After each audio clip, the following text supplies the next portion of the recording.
Hello friends, in today's video we'll discuss Insider Tech's video, which is Insider Tech is a very big YouTube channel with almost 4 million subscribers.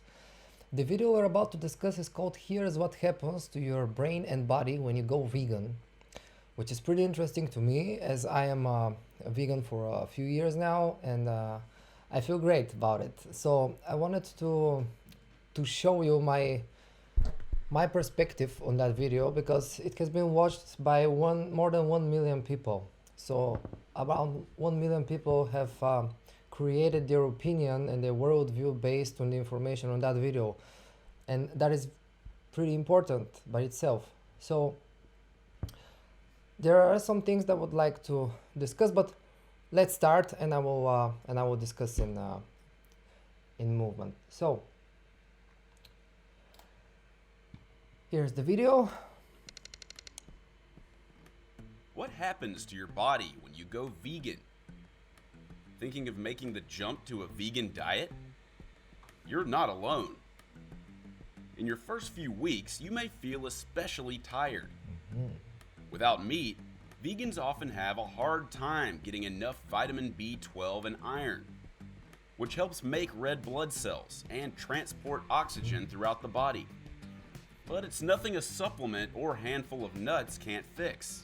Okay, I gotta stop this now. It's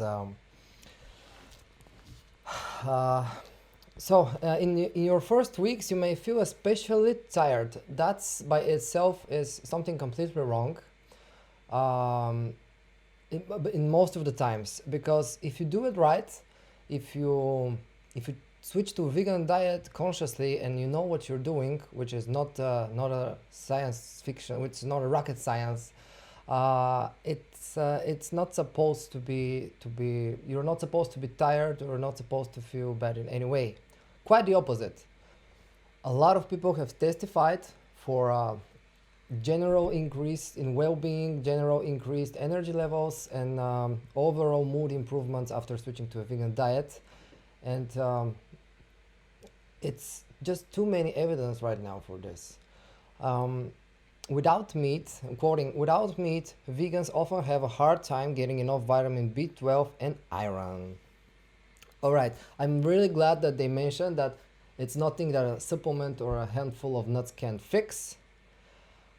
Because that's true, but it's the way they present it to you. So the whole perspective is not quite objective here.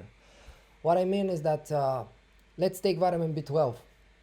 So vitamin B12 is not something found in animal-based products. Vitamin B12 is produced in soil by bacteria, and it's in modern agriculture has stripped away everything is sterilized, and the vitamin B12 is stripped away from the soil, and it doesn't get into the food. So what the industries do is that they add and fortify the animal food with vitamin B12. So they feed the animals with fortified food, and that's how they get the vitamin. It's not because they produce it in themselves and you have to eat animals to get the vitamin. It's just they get it as a supplement, as the vegans do.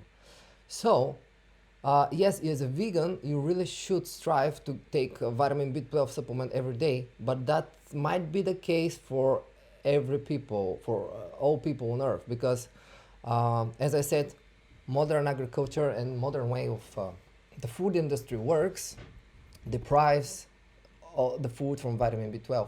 So even if you are a meat eater, you might be vitamin B12 deficient, and you might need to take some supplements.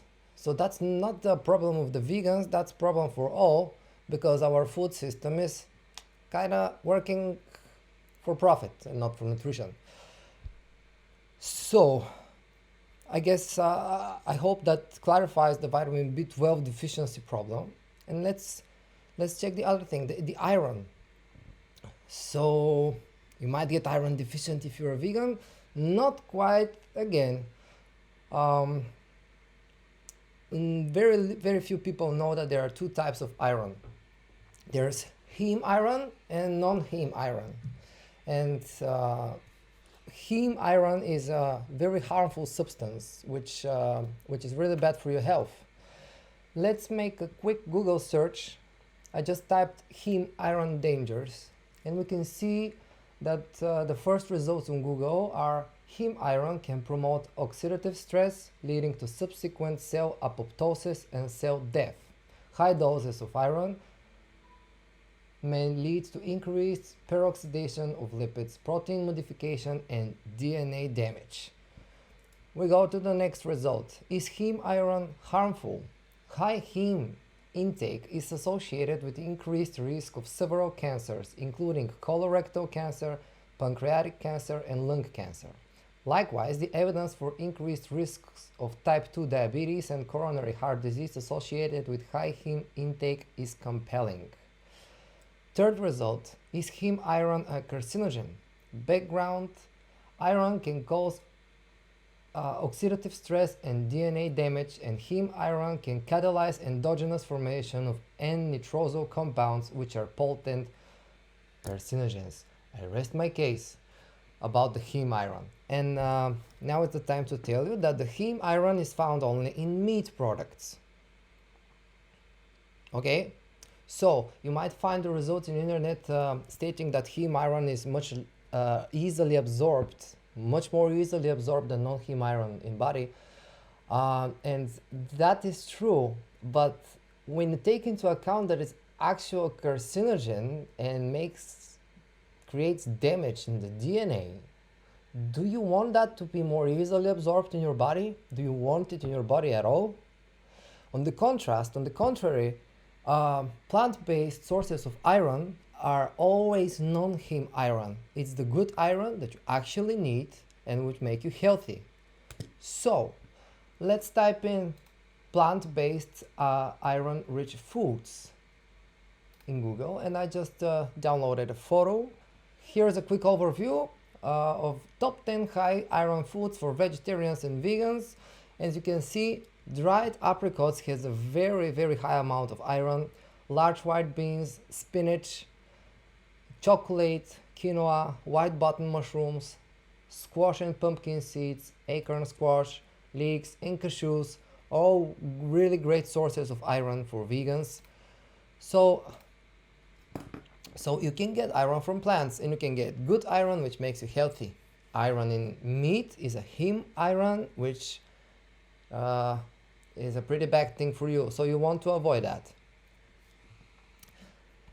Well, I guess that tells you a lot about of iron deficiency in vegans, and you are much more informed now. Let's continue with Insider Takes video. You may also discover that foods don't taste the way they used to. Yes. That's because your zinc levels have taken a hit, Oh God. affecting your overall sense of taste and smell. On the plus side, expect to lose some weight right away. Okay. I'm glad that they mentioned some plus sides, but let's discuss that ridiculous statement that you might your sense of taste and smell might get a hit. Ask any vegan, just any vegan. Go out on the street and say, hey, is there any vegan here? Please tell me about your taste and smell. How is it? I'm pretty sure that all of them will tell you that they have increased sense of taste and smell, and that everything tastes so much better on vegan diet. And that's the truth. I can tell it from my own experience, and I stand by it.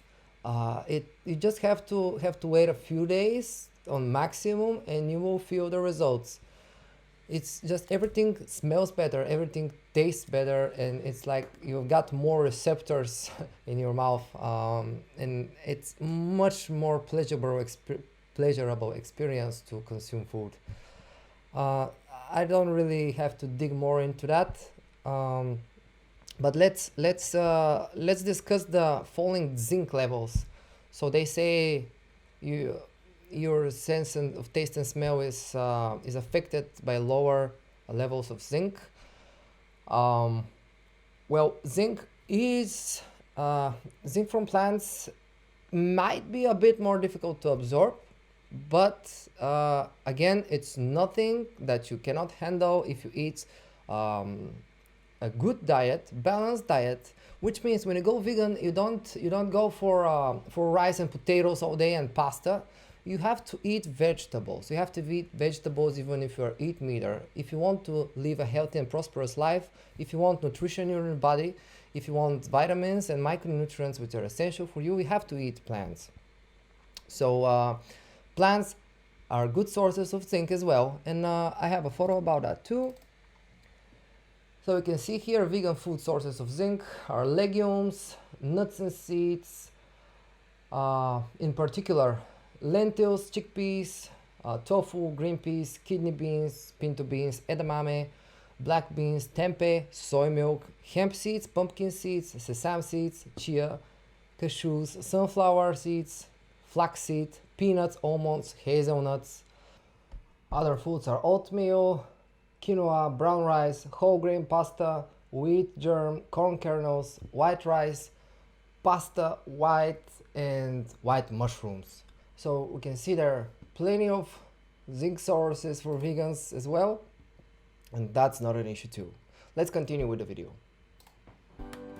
After switching, new vegans lost an average of 10 pounds over a 10-month period. Plus, a 2009 study found that average BMI was lower for vegans than all other diets. Yep.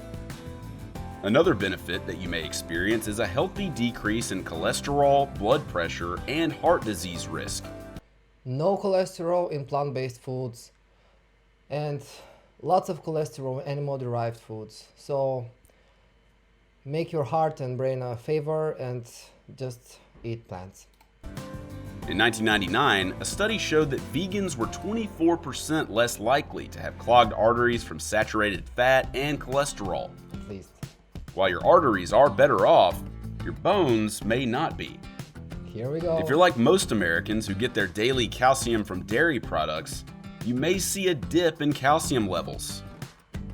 But you can combat this by simply boosting your intake of kale, broccoli, and other leafy greens. Plus, cutting out dairy might make you more regular. 60% of humans don't have the enzyme to properly digest lactose in dairy. What does it say to you? 60% of the human beings don't have this enzyme to break down lactose. It tells me that that the milk from cows is made for cows, and if you drink cow's milk, it's like you never stop breastfeeding. You just switched your mom to a cow, and it's disgusting generally. So let's discuss the calcium levels. While your arteries are better off, your bones may not be. If you're like most Americans who get their daily calcium from dairy products, you may see a dip in calcium levels.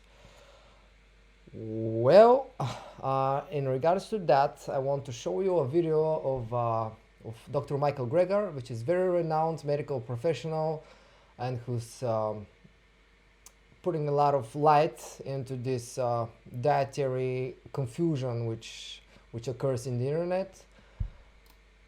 He says that in the video, do vegans have lower bone mineral density and higher risk of osteoporosis? In his very great website, nutritionfacts.org. Let's see what Dr. Greger has to say. How does a vegan or vegetarian diet affect bone density, and what other factors contribute? Watch the video to find out.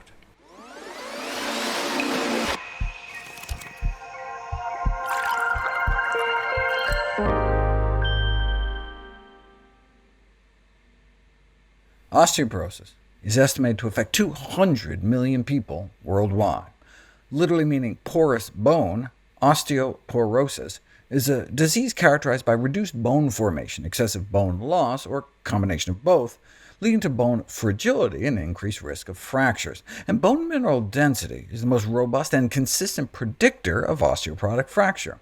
What can we eat to boost our bone density? Well, we know that increasing consumption of plant foods is associated with increased bone mineral density. There's an extensive range of micronutrients and phytochemicals packaged within plants that can be powerful promoters of bone health. So healthcare professionals should be encouraged to advise the increased consumption of plant-based foods, particularly in midlife, irrespective of the client's underlying dietary pattern, meaning no matter how much meat or junk they eat, adding more healthy plant foods may help prevent the development of osteoporosis. On the other hand, a more animal-sourced nutrient pattern has been associated with a higher risk of fractures, suggesting that a more animal-based diet is related to bone fragility. So one would expect less osteoporosis in those eating plant-based diets, but you don't know until you put it to the test. The incidence of osteoporosis in vegetarians and omnivores, the first study published nearly 50 years ago, and the density of the bones that were measured was significantly greater in the vegetarians than the omnivores. In fact, the average bone densities of the vegetarians in their 70s was greater than the densities of the meat eaters in their 50s. Bottom line, these results suggest there's less likelihood of vegetarians developing osteoporosis in old age. Turns out, though, that the researchers screwed up. DEXA scanning, which is what we use now, didn't come online until the 1980s, so the researchers were using just regular X-rays, and they confused the readings such that darker bones on the X-ray got a higher score, but that actually means less bones, so their conclusion should have been the opposite of what they claimed, so vegetarians had worse bone mineral density. Fast forward about 40 years, by which time 9 studies have been done on thousands of individuals, and all in all, the results suggest that vegetarian diets, particularly vegan diets, are associated with lower bone mineral density, but the magnitude of the association is clinically insignificant, meaning the difference was so small as to not really matter out in the real world, reinforcing the fact that vegetarian diets have no clinically detrimental effect on bone health. And it's important to note that the findings of lower bone mineral density didn't fully control for key confounding factors, such as for differences in body weight. We know that people who are obese have stronger bones. Why?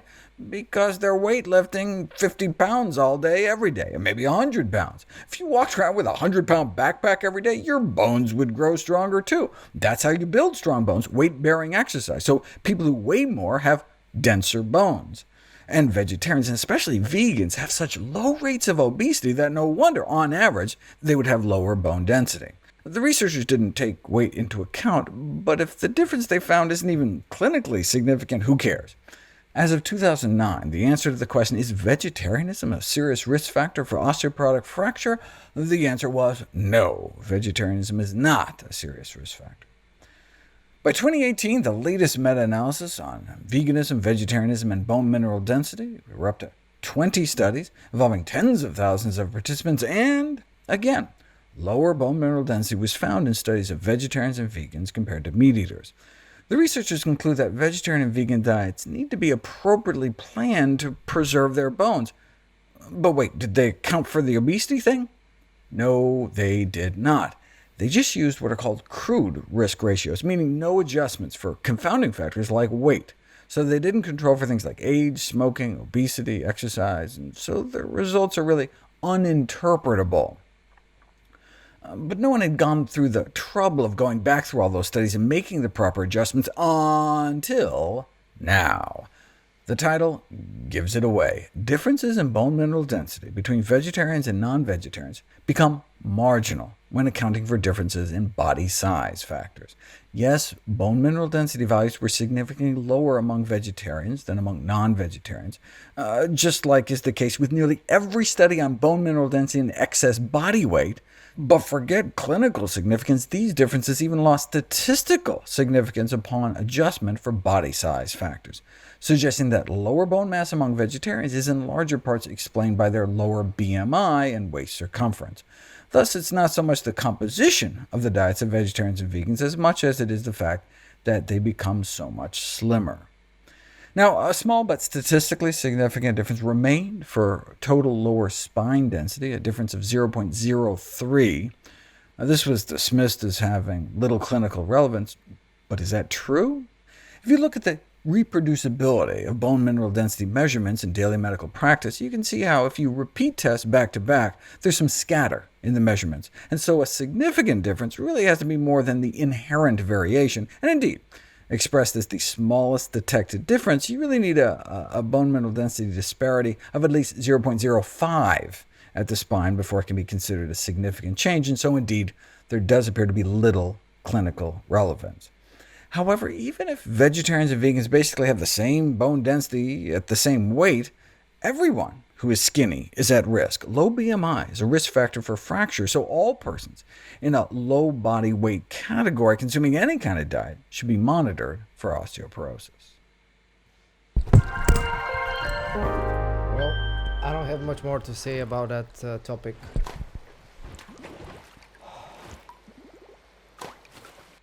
The doctor said it well, very, very well.